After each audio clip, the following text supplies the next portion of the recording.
Welcome everyone. Today's video, we've got a new Star Wars centric video, but not any Star Wars centric video. Oh no. This video is almost every Star Wars I own, movie/TV show edition. So, if you're wondering why my hands are so congealed to this very spot, it's not because of a framing thing. Oh no. It is because right here we've got just one of the stacks that we're going to get into in this video. So if you're interested in this kind of thing, stick around. I want to say this is video 1 of 4 for Star Wars Celebration. What that means is today gets a video, tomorrow gets a video, Saturday gets a video, and Sunday gets a video. So, look forward to that. But let's get into this. So we're going to start, where are we going to start? Where should we start? I'm going to ask you. We'll start right here. So, right here. We start with The Last Jedi. That comes with over 2 hours of bonus content through Vudu.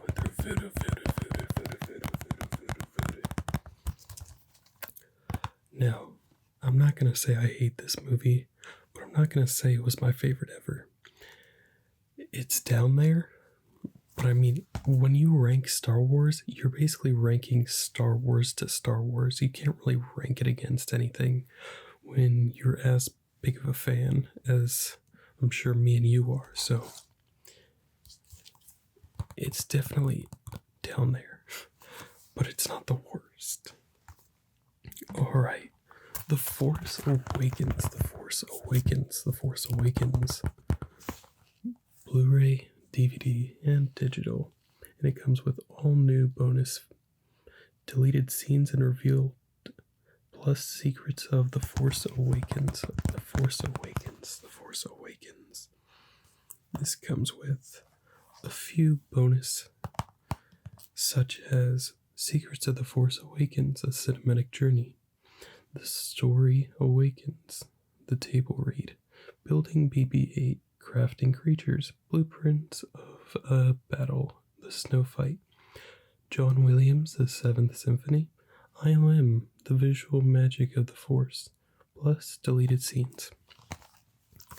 So, I actually really liked The Force Awakens. I honestly think it was a good homage to the originals. I will be the first to admit it seems kind of like the same movie as A New Hope. It's got its own little spins, but overall I kind of think it's very similar. Now we get into the first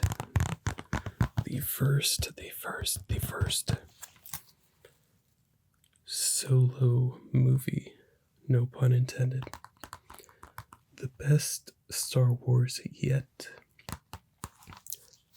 I don't know about that, okay? It's a very good movie, but the best... No, but it is a very good movie. I barely remember seeing a lot of these in theaters. For the ones I did see, I do remember Solo. And I remember the vibe being quite positive, but because of the Last Jedi, we were all kind of mad, and a lot of us boycotted the next movie in Solo. Remember #boycott Solo? We're not going to bring it up. We're not going to. But Solo was a very good movie. Rogue One has one of the most badass lightsaber duels in the franchise's history. Not the most, but it's certainly top 3 minimum. Alright. Now for Solo. With one of my favorite actresses in... Wow, I'm immediately blanking on her name. She plays Kira. And let's see what we can get here. She played Daenerys in Amelia Clark. You saw that firsthand, that I was able to figure that out. Emilia Clarke plays a really good Star Wars character. And I think if we would honestly get Solo 2, I think all of us would be in the theaters for it. Because Darth Maul was about to come back in whatever sequel came with this. Because this alone was about Han Solo, but it seemed like it was about to pop off. Alright, I'm going to save these next two and bring us to the Clone Wars movie, Now, I've got a fun little story here. I went to one of the conventions here on the East Coast, and I got to meet the guy who voices Anakin Skywalker. I believe his name is Matthew Stover. I could be wrong. But he asked me, what's your favorite Clone Wars moment, like storyline, basically?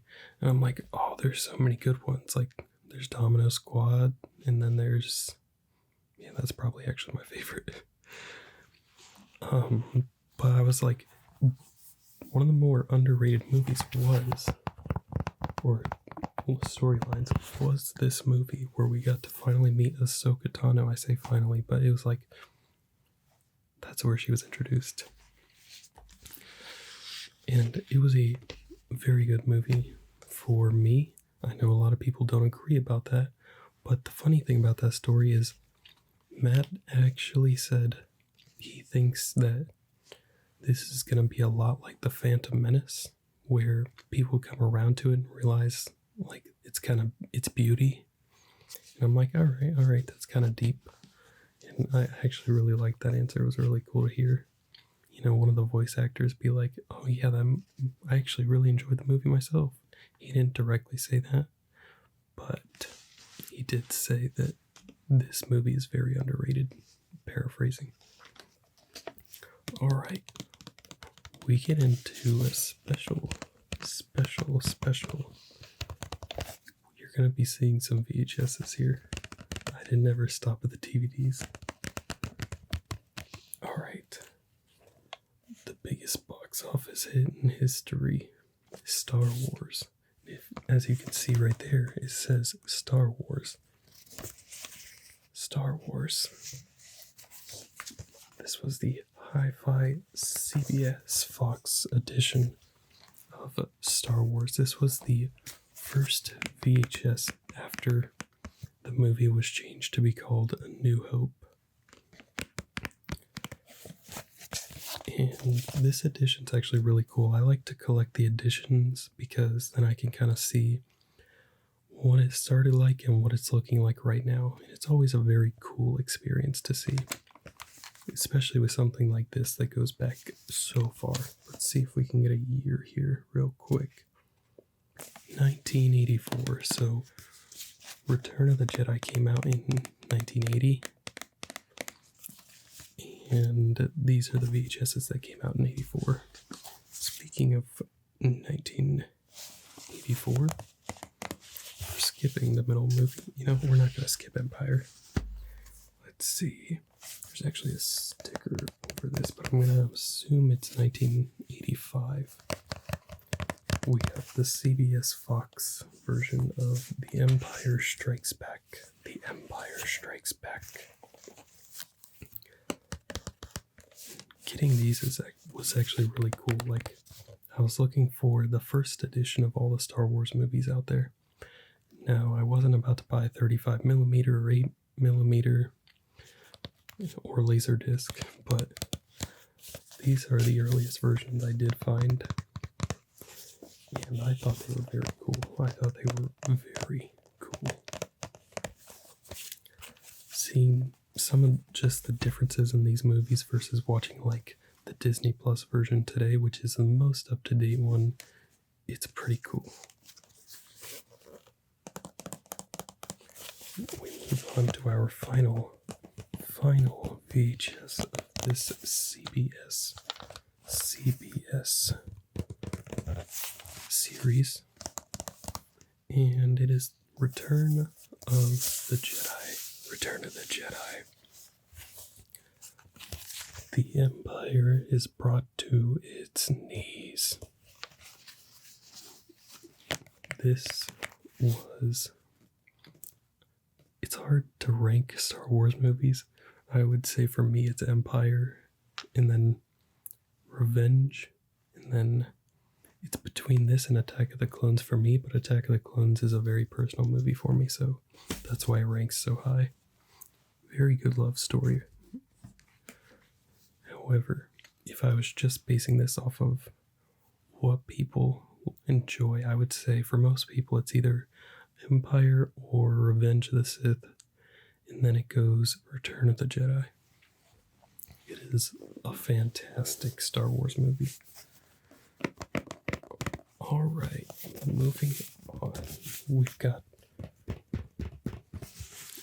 a mildly banged up Episode 1 Collector's Edition.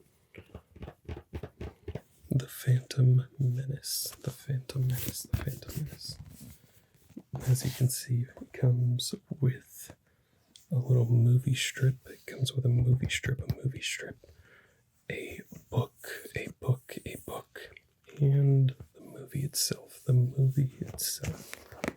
I started collecting a few of these a while back because honestly I had this cool idea. I'm like, I'm going to get all of these collector's editions and eventually put together the 35mm was shot on. I stopped doing that. That is an expensive endeavor. But these are always very cool to look into. I'm going to actually open it up.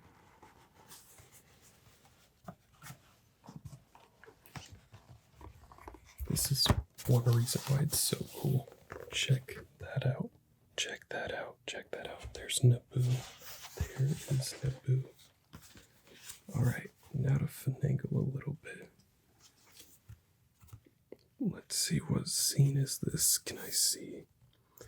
This 35mm is from the final scene in The Phantom Menace, where Anakin is looking up at Obi-Wan.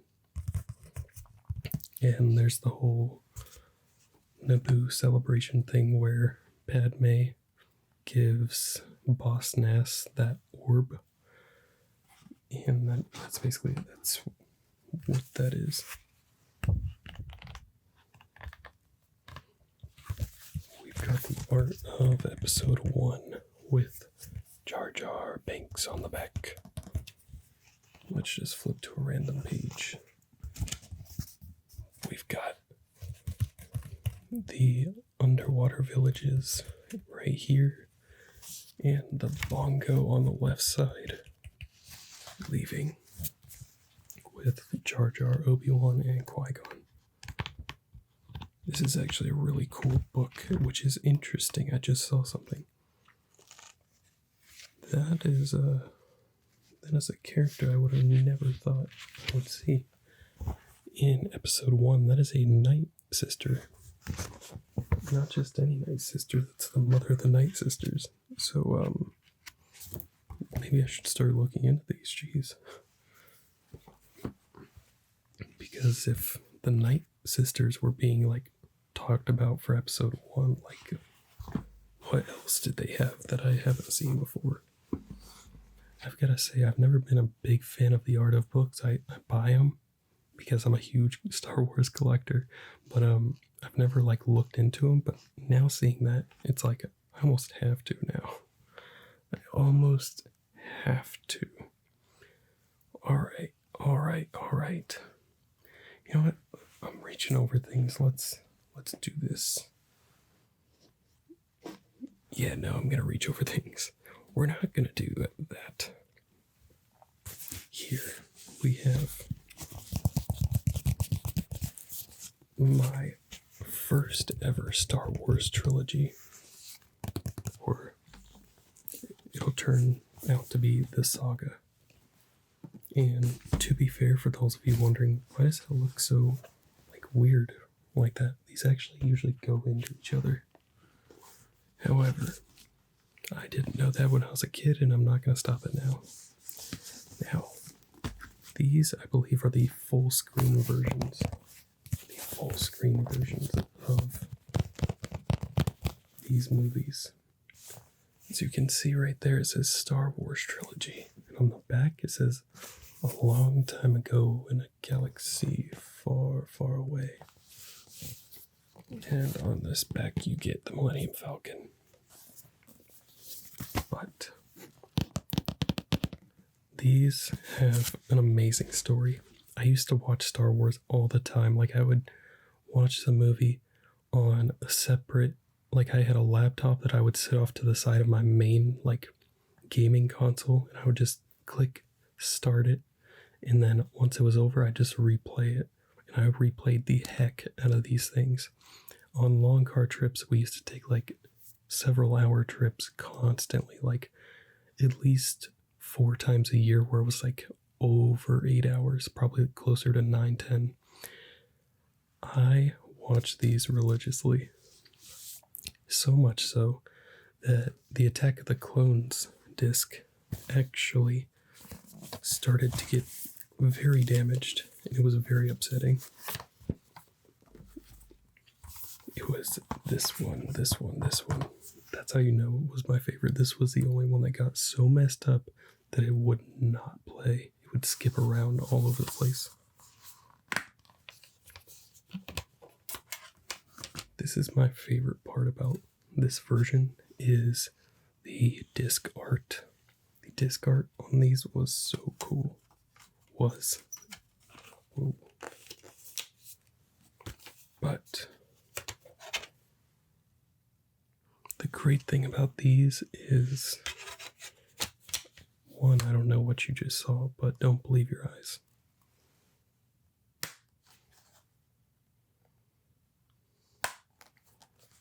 Probably gonna have to edit that down, but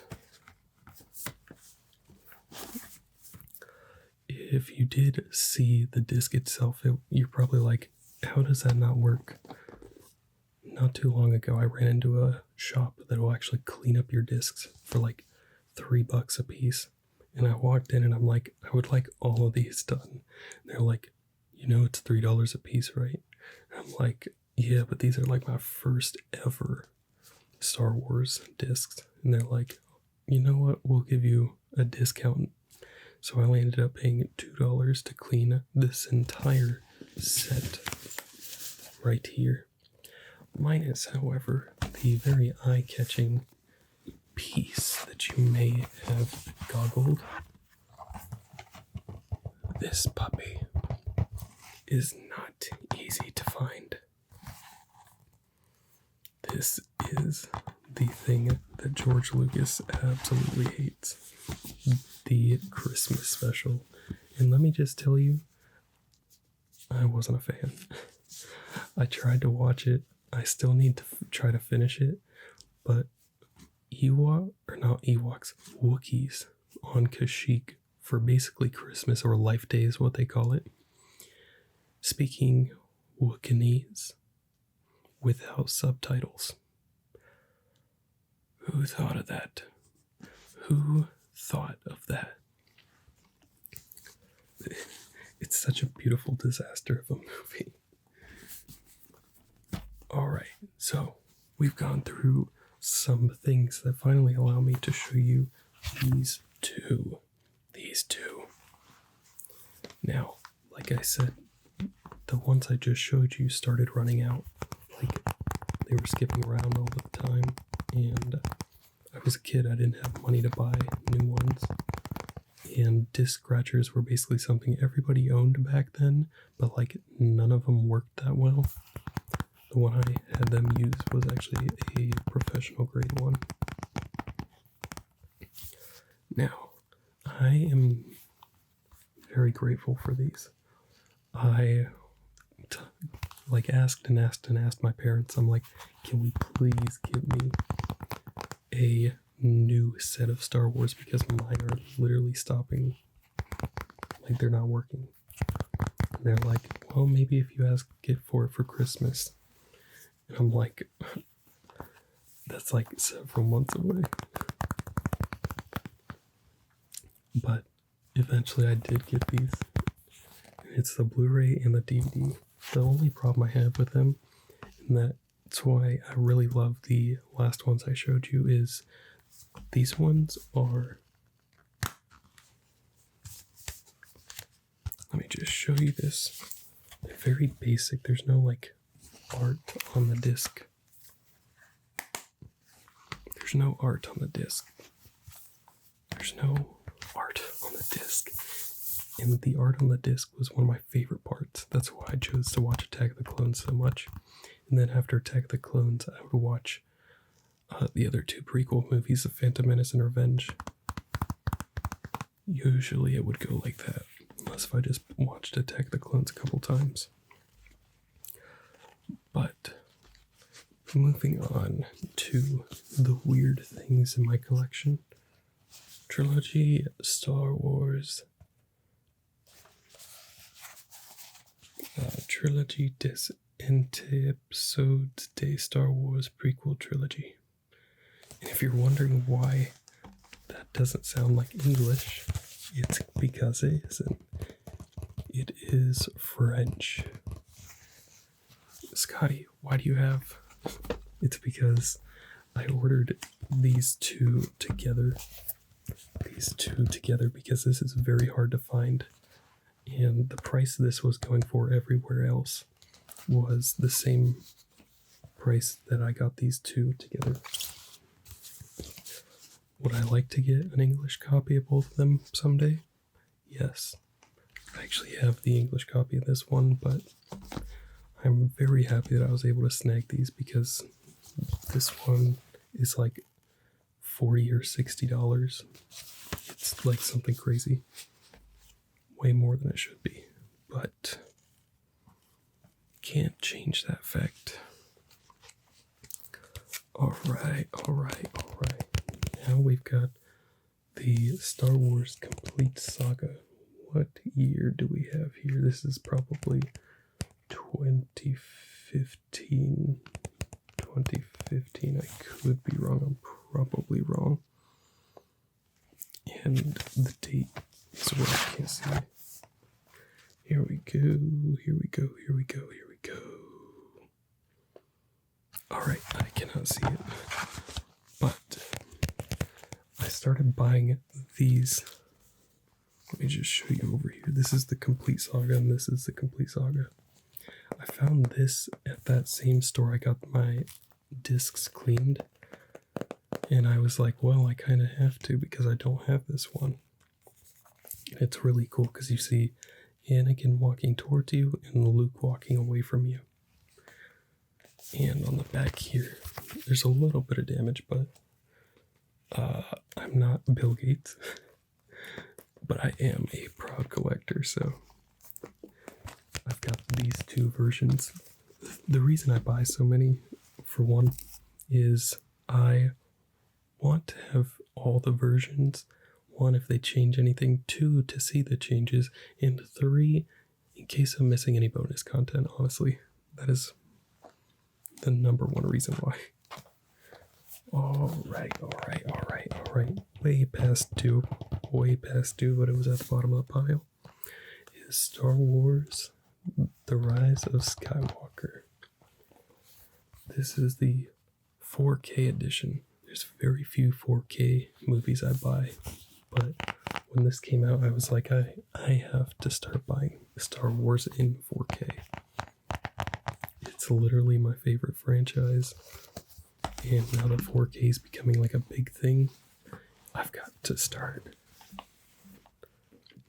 So I didn't mind The Rise of Skywalker. It wasn't like groundbreaking as I moved stuff around.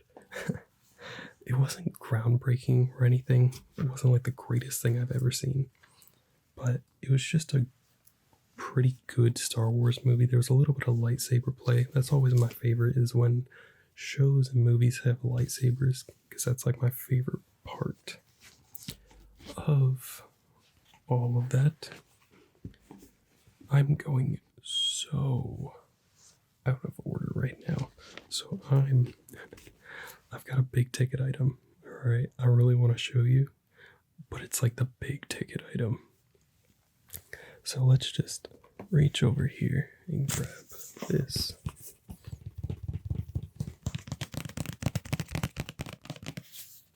This is the widescreen edition. I believe they came out alongside these ones. These ones. I didn't realize until very recently that the ones that I watched all the time as a kid were full screen. It made me actually realize the difference between full and widescreen officially.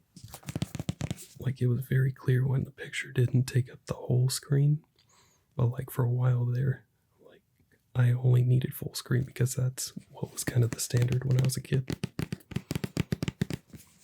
But this little silver trinket is kind of like a beautiful version of these. Alright. We are getting into the shows. Let me not drop this on the mic. This is Star Wars Rebels Season 1, Season 2, Season 3, and Season 4, just making sure that wasn't completely backwards. So, I haven't watched all of Rebels yet. Season 4 is the main thing I haven't seen. I haven't seen about half of Season 3, but it is a very, very good show. The reason I haven't finished it is when I was watching it, I was going to the gym all the time, so I just got used to watching it while I work out, and I haven't like worked out at a gym for a while. I started just doing it at home. But I'm gonna sit these over here. And we've got another Clone Wars movie, because I was getting very scared that it wasn't, like, I was getting scared that if my copy died, because it was one of my favorite movies as like a kid when I couldn't watch the Clone Wars show because we didn't have that channel. So I just had this, and it was one of my favorite movies, so I bought a second copy. More recently, to be fair, but just to be sure that when it does die eventually, I still have a copy. I was also having this problem where all the shows I really liked on Netflix were moving away, and I'm like, I really want to get these before that becomes a problem. Disney Plus wasn't even out at this point. How I Met Your Mother was just leaving Netflix, and nobody knew where it was going to go. But here we've got the most wild season in the Clone Wars history. Not because, I mean, it's a very good season, but that is Season 6 for those of you that don't know. The reason I say that it's wild is because it's called the Lost Missions. And that is because the show was canceled before Season 6 ended. So it was pretty much canceled right in the middle. And so we didn't get to see all of Season 6, which is why it was such a big deal when Season 7 came back around. Alright, one of the few Star Wars Lego movies I actually own in person. I like to get thrifty a lot, so I go to the thrift store on like 20% off days, and if I find stuff like that, I will buy it, obviously.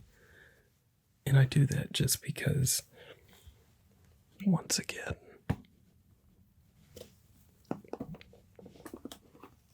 I am a collector of Star Wars. If you're wondering what just happened, I've got to like maneuver a lot, and yeah, there's a lot of stuff in front of me, but I wouldn't give it up. You can see right here, this is seasons 1 through 5 of the Clone Wars. Once again, I bought this because I thought it was like, it was going off of Netflix at the time. Yeah, that really dates it. And I wanted to buy it because I didn't know where or when Disney Plus would be up at that time. And there was this very nice lady that met me, and she sold me this Season 6 or the Lost Missions, and then a bunch of Batman animated stuff for like, I think it was like $25. I'm like, yep, sign me up. $25, yes, please. But Now, I want to show you the most token item that I have for Star Wars versions. This was very expensive and I bought it right when it came out.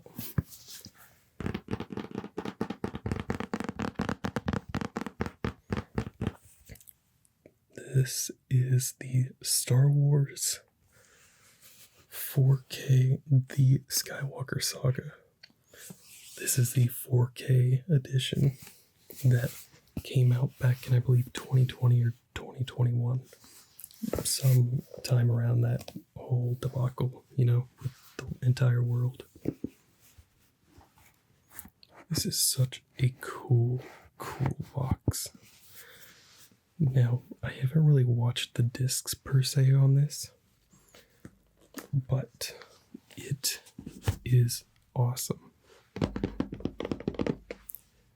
So, I upgraded all my versions to the 4K version with this because I got codes for them all, and I'm like, I don't really know what to do with these. Do I like give them away? But then I'm like, oh, these are 4K. They're like better versions of the movies I have. So I ended up keeping them and using them. I haven't watched the 4K editions, to be fair. I haven't watched most of them on streaming services, but I did watch Solo and Rogue One are the two I've seen in 4K, not in theaters. If theaters are running 4K at this point, perhaps I saw the sequel trilogy in 4K. I'm not too savvy on that, but I don't know. But thank you for letting me nerd out with you. I hope you were able to nerd out a little bit with me, seeing all these different combinations of movies, seeing widescreen, full screen, VHS, DVD, 4K, Blu-ray. It's fantastic. So, thank you so much for being here. I will see you in tomorrow's video.